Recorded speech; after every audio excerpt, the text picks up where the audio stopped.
Hello my friends, welcome to Internet Electronic Channel. This is Anker and today we have a car charger here on the bench. This is Anker Series 3, whatever it means, I don't know. I just grabbed whatever was on sale on Amazon. What notable feature about this particular guy is potentially quite high charging energy. So it supports 52.5 watts of charging energy delivered. So this model apparently here is Anker 323 car charger 52.5 watts, obviously made in China. So let's take a look. Oh, it's interesting. It says model A2735. Yeah, Anker 323 model. Like I thought Anker 323 is the model. 18 months warranty, whopping 18 months warranty.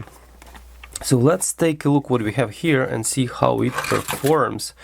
You can just open it nicely this way and get it out. What do we have? A little piece of paper. What do we say here?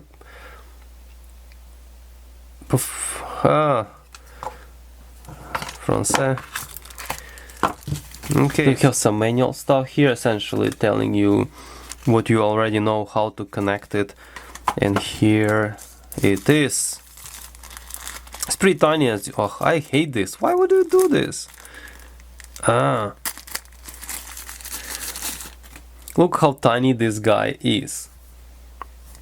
It's pretty tiny. So this one particular has a USB-A and USB-C.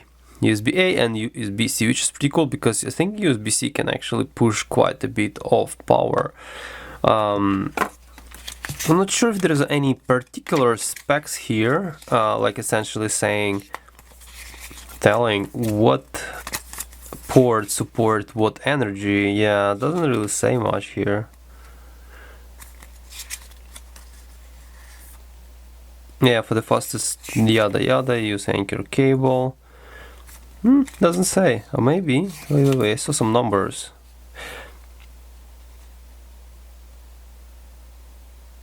Input fuse. What? Talking about fuse? What?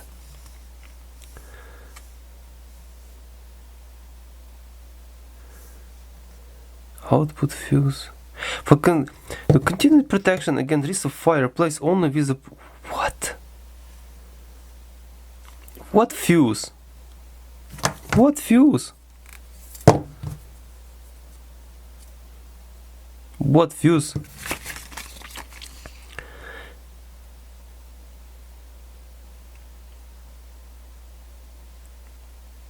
They're talking about input fuse rating F1 32 VDC 8 amp, output fuse F2 rating 32 VDC 5 amp. This is a joke or something?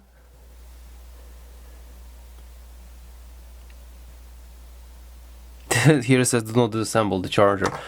Yeah, I think we are quite a bit confused here, or they turned into like guys who do like Chinglish translation. Okay, so we have a charger here. So as you see, it's pretty tiny. It weighs probably like, I don't know, 90 grams or something to this extent. Pretty small. So if you plug it in your car auxiliary port, it's gonna be nice and slim and just gonna this kind of pop out. I'm gonna make a photo with my car and you're gonna see how it look like. Alright, so second part of our review of this Anker Series 3 car charger would be actually to power it up and to see how good it is. So for this I prepared my USB-C device. How do you open it? Yeah. So this is, I always forget this name, TC66C. It's a monitor or tester. Also my Drock load. Unfortunately, I don't have USB-C load, so I won't be able to test USB-C with the load, unfortunately. So what I have done here, I MacGyver something like this. It's quite beefy, like 10 AWG wires here. So yeah, this wire is not gonna drop any current, essentially. and this is beefy auxiliary automotive outlet. So I'm gonna attach this to my bench power supply, set it to 12 volt, connect. This is RC banana jacks, it's not the banana jacks from the test probes. This is just RC, but they actually works here very well. I'm gonna connect straight to my power supply. Alright, so this is gonna be first time we're powering this little guy up. Oh, nice, it actually shines blue. Okay, so I can tell you straight away that this thing consumes 8 milliamps. So at the moment, right now, just shining this LED here, it consumes 8 milliamps. I'm probably running some electronics. So first of all, let's start with DROC. Oops, yeah, that's why I like USB-C.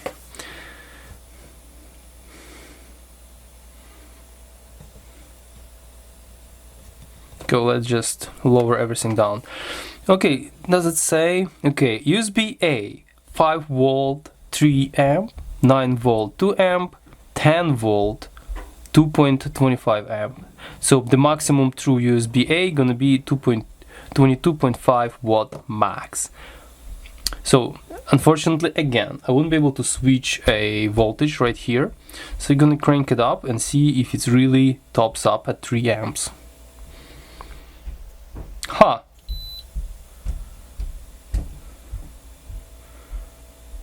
It couldn't do 3 amps. Okay, we have 12, like I also monitoring my bench power supply. It's actually, oh, I know why. It's hilarious, because actually bench power supply has power limit in 1 amp. Alright, it's not current limit. So at the moment it consumes actually 12 volt, a 1 amp, 990 milliamp to be precise. Which is kind of interesting, because here is 10 watts, there is actually 12 watts, so 2 watts are getting, I don't think they're getting lost in the wires, I don't believe so. Oh, you know what? Okay, let's crank up again. No, wrong direction. 2.8.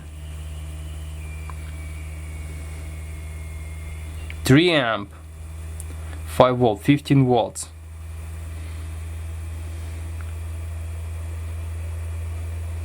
.1. Are we gonna hit 3.2? 3.2. Almost 1.6 amp at 12 volt. 3.3. Oh, okay, it dropped. It's interesting, it didn't shut down. See what's happened?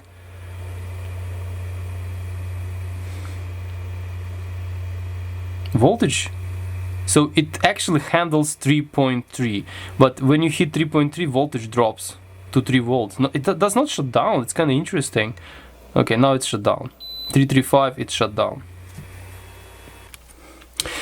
Alright, so we've tested with you a power delivery of 5 volts. And how would we do this if you would like to test other voltages through USB-A? Because as we know, over here it says that USB-A 5 volt, 9 volt, 10 volt, and that's it. 9 volt and 10 volt. So I have an idea here and little trick. So we do this. So our DROC has here USB-C connector, and now we can go right in here and do protocol triggers. For example, always forget how to do that properly.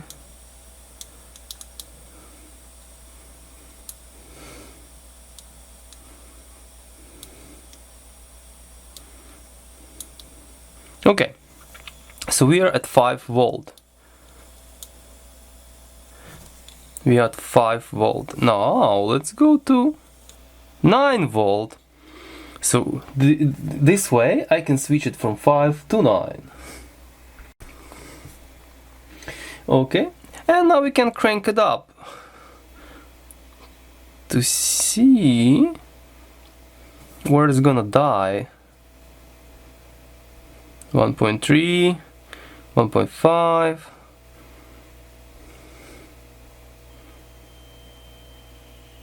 2 amp. Like, what's the 9 volt 2 amp? Okay, it's going ballistic here. Okay, so 2.2 amp. So this is really good. Okay, let's now check out another voltage. 12 volt. Actually, it says here 10 volts. I'm kind of wondering, is it a mistake? It says 10 volt. Weird. 10 volt, 2.2, 225 amp. Okay. Well, I don't know. I don't have 10 volt, as you see. I can switch only to 12. Let's crank it up. So 225. Let's go straight to. Okay, it's not making it. So it's still good, I'd say. Let's switch it back to 5, 9, 12. Okay, it's 167 so far. 11 volt though. Okay, dies. So 1.6 amp, that's what it can do. So there is some kind of discrepancy right here. 10 volt, I don't know if it's supposed, unless power delivery can do. Let me switch to. Yeah, power delivery doesn't seem to be, it's just detecting stuff. It's not really switching into it, but that's weird. Or unless I don't know how to do. Okay, so where's the contact? Bad contact somewhere? Oh yeah. Okay, here is the bad contact. So that's why it's going crazy. So now it's probably a good time to actually play with the USB-C itself without the load. Hello?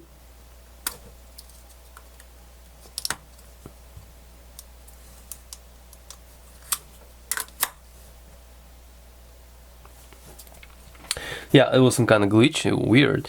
Okay, now let's do a protocol detection.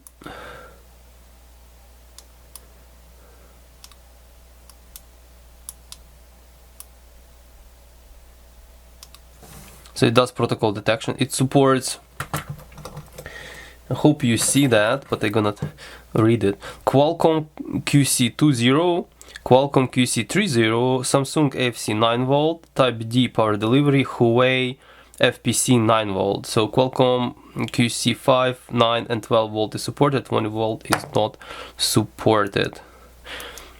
Here's the problem, because I do not have a USB-C load and I cannot MacGyver anything this way. I assume the power rating, it's weird. How the heck it supports 15 and 20 volts here? Let me do something. Looks like I figured this a little bit out. So Qualcomm 30 allow you to change voltage by demand. So by this you can go minus 0.2 volt, and by this you can go plus 0.2 volt. So look, I'm actually going up. You have to click it every time. If you hold it, it will go out of this menu. So okay, this thing does not support more than 12 volt. This is weird.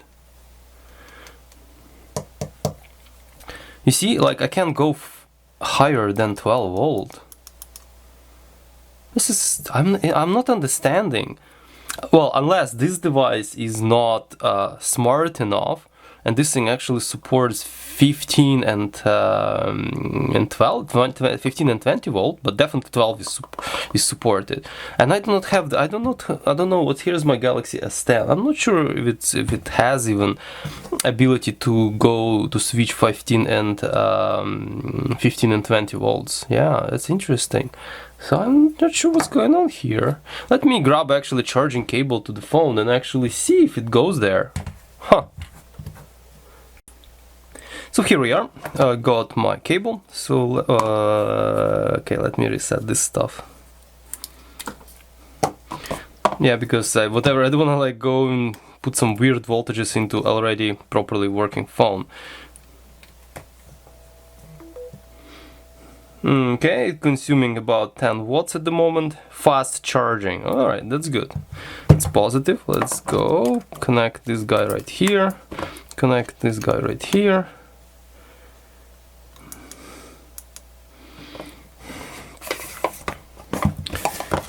I don't know how to place it in a way. Okay, you see that? Alright. And let's just connect the phone.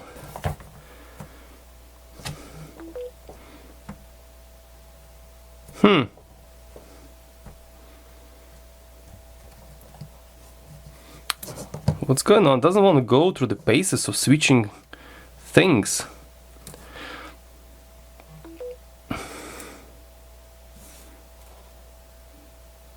I haven't seen this before. So this is really good Anker cable. It's power delivery rated for 100 watts. I don't know if you see it says. So here is that. It's good. It's a really good USB-C to USB-C cable. And yeah, I was not exhibiting this kind of retarded behavior before. Here's my another. This is LG G7 phone. That's the only second good phone I have.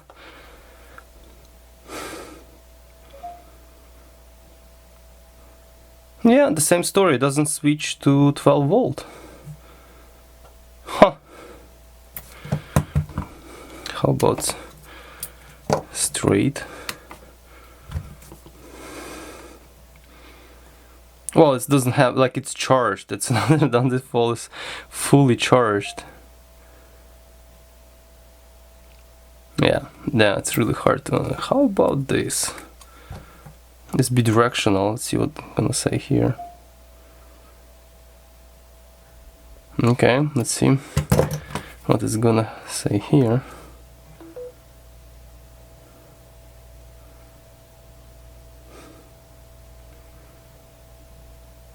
By the way, this is the voltage drop. Here it was 5 volt, here is this 4.77. So yeah, there is a voltage drop in the cable. So hence it's better to use higher voltage here, but yeah, it's not. Oops, it just flew away. This is clearly fast charging. Yeah. Wow. Unfortunately, looks like I have no way to monitor. I'm not sure what's happening. Maybe I can update firmware here or something. Anyways, this is something else. Alright. I think we've done all necessary pokes and checks with this device, and I'm sort of disappointed to conclude that it does not. Oh, I see. Ha! It says input 12 volt, 5.6 amp, 24 volt, 3.6 amp. So this little gentleman here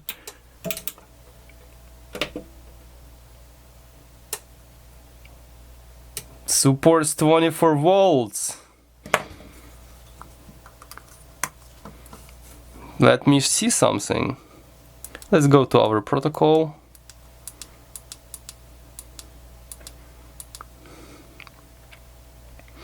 And say it's another one, protocol detection. And see if it's gonna now say is 20 volts supported. I know it's dangerous, do it.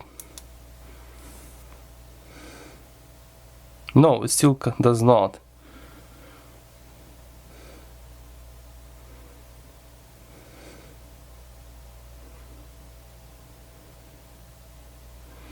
Okay.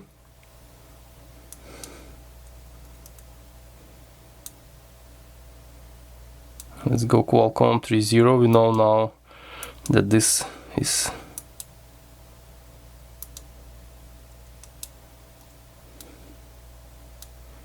if it goes. No, it's 6 volt, 7 volt. Oh my god, 8 volt, 9, 10, 11, 12. Yes, that's it. So now it powers by 24 volt, but it still does not go over 12 volts. So I believe we have problem with this device potentially, because this firmware may not support whatever I wanted to switch to. So this is kind of stupid, but this is what it is. Maybe I need to update firmware here. So I haven't been poking too much around this guy, not installing anything, because I don't want to install any Chinesium software on my PC or phone, so that's why I was kind of reluctant. But maybe I'll take a stab at it and has like a virtual machine and Windows there, and try to see if I can update firmware here. So yeah, looks like this device is getting kind of into useless territory. Oh, after 24 volt, this guy got a little bit warm, and I actually didn't do much. Anyways, well, in the car, it's not like we're gonna use 24 volts, right? It's no big deal. So guys, the conclusion here is actually good. I think it's good. Now this is explains why there is a 24 volt, because I thought at first that like maybe they have boost converter to actually make 15 and 20 volts, but no, when you power it up with 24 volt, you're gonna have 20 and 15 volts supported. So far so good. Looks like this device is all right. It works quite well, and yeah, definitely gonna use it. I definitely gonna recommend it, and it's nice and cute and small. So obviously time will tell how long it's gonna perform in the car, if it's gonna be any issues, for example in summer, in the winter. But I'll release, if it's gonna be anything to tell, I'll release a second video. But so far guys, thank you for watching. Please don't forget to subscribe, like, comment if you want to see and say something, and have any ideas. I'll be always happy to hear from you. Stay safe and ciao.